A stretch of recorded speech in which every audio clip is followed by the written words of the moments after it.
So, parang ganito yan. Punta ka sa Google Maps.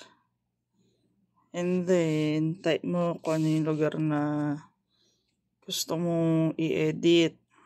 O dito, dahil alam ko yung lugar.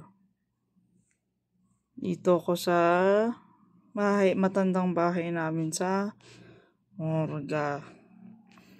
So, click ko to.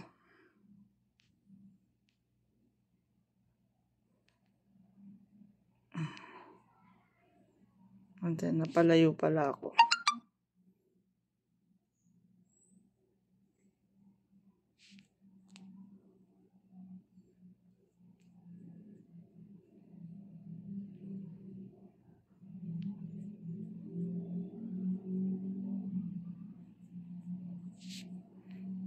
Ito yung matandang bahay namin sa Morga.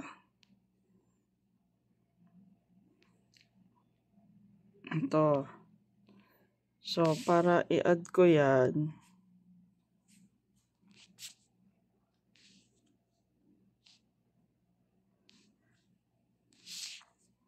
ay wait, nawala ako.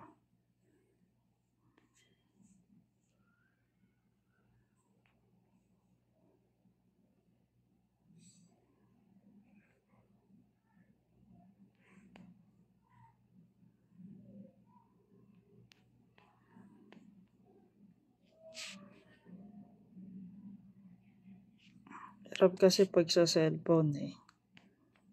Pero sa dali. O dahil nakuha mo na tong pin, gagawin mo,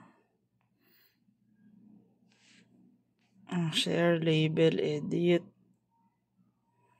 Pwede yan fix an address.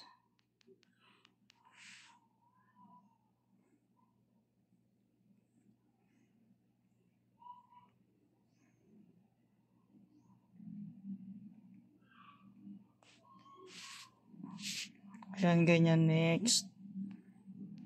Ay, sandali, bakit ako nasa Pag-asa?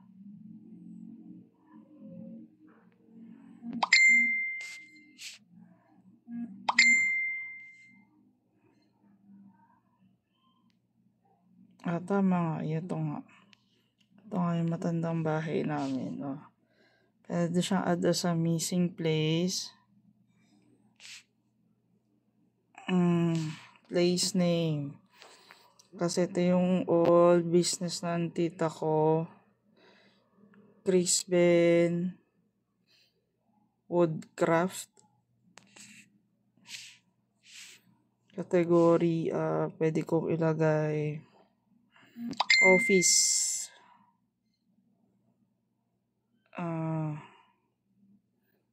Manufacturer, ganyan. Pwede mo itong baguhin eh. Wait lang. Sala kasi 25 MC Aison Street.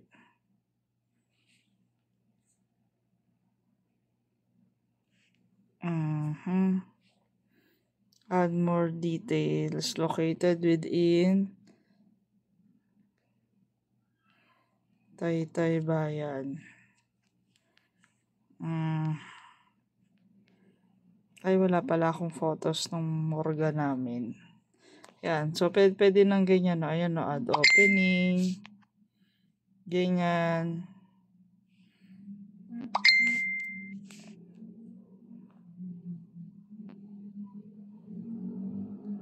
Located within Taytay Bayan. Located within, pwede MC.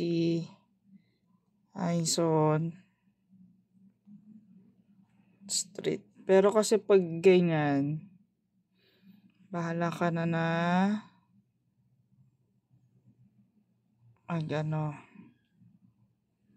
MC Aison nga, baka mas marunong pa sa akin to. Sa pag ganyan, bahala ka na maglagay.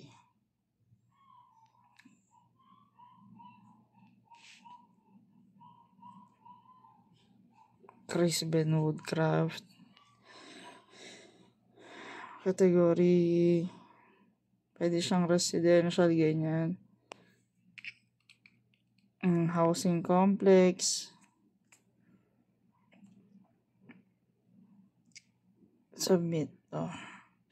So, nakita mo pa na may puntos ulit ako.